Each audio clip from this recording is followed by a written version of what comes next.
अस्सलाम वालेकुम students, welcome to bio with Aneela. Class 10 का टॉपिक जो हम डिस्कस करने लगे मेरे लास्ट वीडियो की कंटिन्यूएशन है।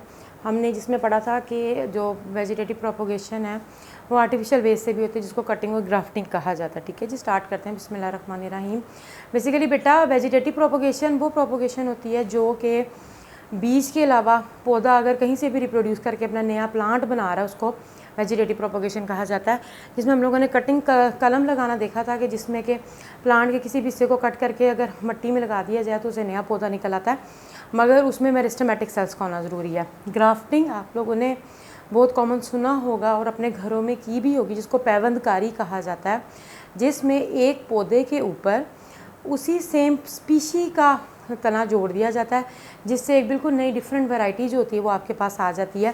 पैवंदकारी कहा जाता है इसको। देखिए बेटा, पहले तो आपको ये पता होना चाहिए कि जो प्लांट्स होते हैं ये उसकी रूट्स हैं, ये स्टेम है और ये लीव्स हैं। ठीक है, अब जड़ों से पानी जो ऊपर की तरफ जाता है वो स्पेशल हमारे पास क्या पानी या खुराक जो होती है ये पत्तों में से भी जो नीचे आती है वो वेस्कुलर बंडल्स की वजह से आती है। वेस्कुलर बंडल्स कहा जाता है जाइलम और फ्लोएम को। जाइलम जिसका काम होता है कंडक्शन ऑफ वाटर, ये पानी को ट्रांसपोर्ट करता है from roots to aerial part, और फ्लोएम जो होता है ये कंडक्शन ऑफ फूड करता है, जो कि पत्तों में से खुराक बनने के बाद नीचे की तरफ भी जाती है, ऊपर की तरफ भी जाती है। ये वेस्कुलर बंडल्स हैं। ठीक है, जैसे हमारी जिस्म के अंदर ह्यूमन बॉडी की बात की जाए तो हमारे जिस्म में जो खून गर्दिश कर रहा है, ब्लड जो सर्कुलेट कर रहा है पूरी बॉडी में, ऑक्सीजन हो गया, न्यूट्रिएंट्स हो गया, खुराक को पहुंचाता है। कुछ भी खाते हो आप, खाते तो वो आपके मैदे में जाता है पहले खाना, मगर वो मैदे के बाद उसकी जो ग़िज़ाइयत है, प्रोटीन है, कार्बोहाइड्रेट्स हैं, वो टूटने के बाद किस में चली जाती हैं, ब्लड में, और ब्लड पूरी बॉडी में उसको डिस्ट्रीब्यूट कर देता है। ठीक है, इसी तरह पौधे में वेस्कुलर बंडल्स हैं जो कि जाइलम और फ्लोएम है। जाइलम क्या करता है, कंडक्शन ऑफ वाटर, और फ्लोएम क्या करता है, कंडक्शन ऑफ फूड। इसलिए बता रही हूँ क्योंकि पैवंदकारी में यही होता है। अब आप देखिए, आमतौर पर आप लोगों ने देखा भी होगा कि पौधे के एक तने को काटा जाता है, दूसरा जो मिसाल के तौर पे सबसे पहले तो हम लोगों ने एक प्लांट ऐसा लेना है बेटा जो कि ज़मीन के अंदर लगा हुआ, ठीक है, मतलब जिसकी जड़ें मिट्टी में हो। अब उस प्लांट को कट किया जाता है और उसको कट करने के बाद उसके ऊपर उसी की स्पीशी का दूसरा जो तना है वो लगा दिया जाता है। उसके ऊपर माली वगैरह जो होते हैं या गार्डनर जो होते हैं पहले मिट्टी लगाते हैं, फिर उसके बाद उसको शॉपर वगैरह से बांध के धागे से बांध देते हैं। फिर क्या होता है कि ये जो दोनों हमारे पास प्लांट्स हैं इनके जो वेस्कुलर बंडल्स हैं ये आपस में यूनाइट कर जाते हैं। जाइलम और फ्लोएम जो होते हैं वो इकट्ठे जुड़ जाते हैं और इसका जो खुराक और पानी है वो इसमें ट्रेवल करना शुरू कर देता है, और इस तरीके से एक बिल्कुल नई वैरायटी का जो प्लांट है या नया फ्रूट आ जाता है। मिसाल के तौर पे गुलाब की एग्जांपल लीजिए आप, रोज़ की, जिसमें कि अक्सर मैंने ये देखा है कि सफ़ेद के ऊपर अगर पिंक की पेवंदकारी की गई है या सफ़ेद और रेड की पेवंदकारी की गई है तो पिंक फ्लावर जो हैं वो आ गए हैं। ऐसा भी सुना गया है कि पेवंदकारी के नतीजे में कभी कभी ऐसा भी होता है कि आधे हिस्से में सफ़ेद फूल होता है, आधे में पिंक या इस तरह के फूल होते हैं। तो पेवंदकारी के ज़रिए एक नई वैरायटी आ जाती है आपके पास, चाहे वो फ्रूट्स हों, चाहे वो फलों की बात करें या हम लोग उसकी बात करें फूलों वाले पौधों की, इसमें सब में जो ग्राफ्टिंग होती है वो बहुत ज़्यादा इंपॉर्टेंट है। तो ये आर्टिफिशियल वे है जिसके ज़रिए आप एक नई वैरायटी जो होता है वो ले लेते हो। आजकल बेटा आप जो आम खा रहे हैं देखिए, पहले एक ही तरह का आम होता था, अब इतनी तरह के आम है, लंगड़ा, अनवर, टोल, दशहरी, चौंसा, ये सारी वैरायटीज़ कैसे आई हैं, ग्राफ्टिंग के ज़रिए ही आई हैं कि आहिस्ता आहिस्ता ग्राफ्टिंग हुई है, जिसकी वजह से जब आपने दो डिफरेंट स्पीशीज़ की ग्राफ्टिंग की तो वो एक नई एक वैरायटी जो थी, डिफरेंट स्पीशीज़ नहीं तो स्पीशी एक ही है। अब ये नहीं हुआ कि आपने आम के ऊपर सेब की पेवंदकारी कर दी है, आम के ऊपर आम की ही पेवंदकारी होगी तो एक नया जो होगा वो आम की वैरायटी आ जाती है। इसी तरह ऑरेंजेस देख लीजिए, आप जब सर्दियों में खाते हो, कीनू खा रहे हो, उसमें फ्रूटर आ जाता है, माल्टा आ जाता है, संगतर आ जाता है। ये सारे क्या है, पेवंदकारी के नतीजे में ही इन्होंने जन्म लिया है, जिसमें कि आप एक ही सेम स्पीशी होती है मगर उसकी डिफरेंट वैरायटीज़ को आपस में जोड़ते हो तो एक नई वैरायटी आ जाती है, और उसमें जो उसके जाइलम और फ्लोएम होते हैं वो आपस में जुड़ जाते हैं, जिसकी वजह से पानी भी मूव करता है और साथ साथ क्या मूव करना शुरू कर देता है, पानी भी मूव करता है प्लस इसके साथ साथ खुराक भी मूव करती है। ठीक है जी, तो ये हमारे पास ग्राफ्टिंग का टॉपिक है। अगला जो टॉपिक है वो हम लोग पढ़ने लगे हैं advantages and disadvantages of vegetative propagation.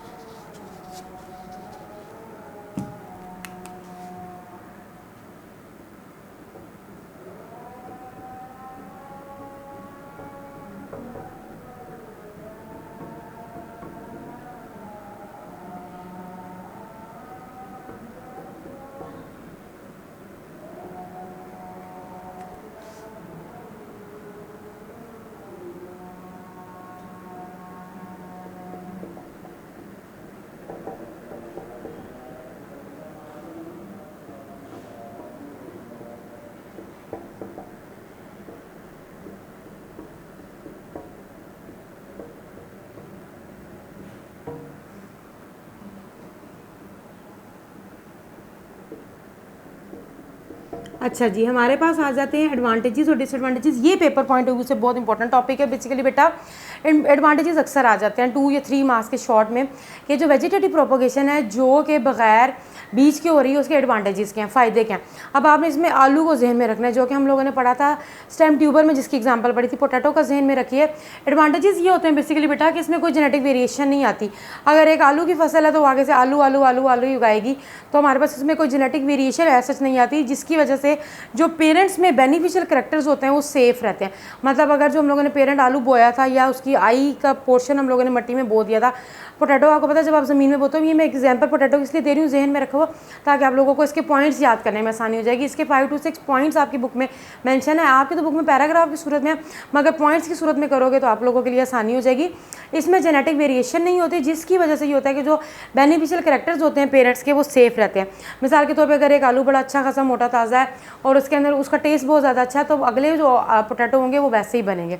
होता ये है ना कि बेटा आपने अगर एक पोटैटो को घर में उगाना है तो आप क्यारी के अंदर एक पोटैटो को जो लगा दो या काट के, या उसके अंदर से जब आप उसको रखते हो तो उसमें से आंखें निकल आती हैं छोटी छोटी, जिसको आइस कहते हैं।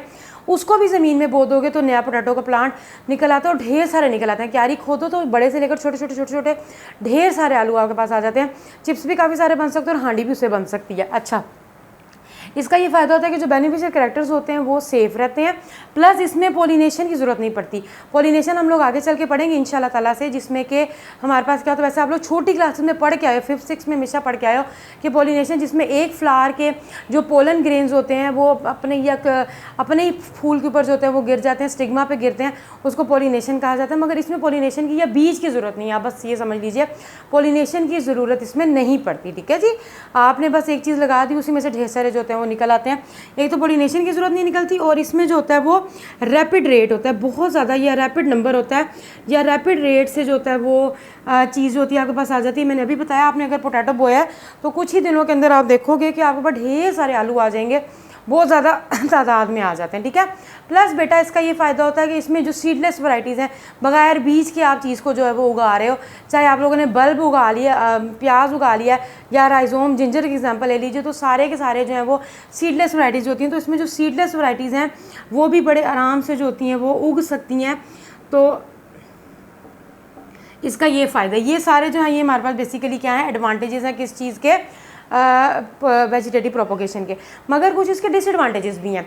डिसएडवांटेजेस साथ ही डिस्कस कर लेते हैं, क्योंकि इनमें जेनेटिक वेरिएशन नहीं होती बेसिकली बेटा।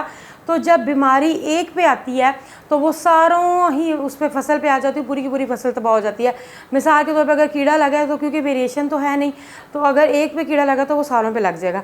जैसे आजकल कोरोना वायरस आया है, जिनमें इम्यूनिटी ज़्यादा है वो बच जाते हैं। जेनेटिक वेरिएशन है ना, हम इंसान सारे एक दूसरे से मुख्तलिफ है।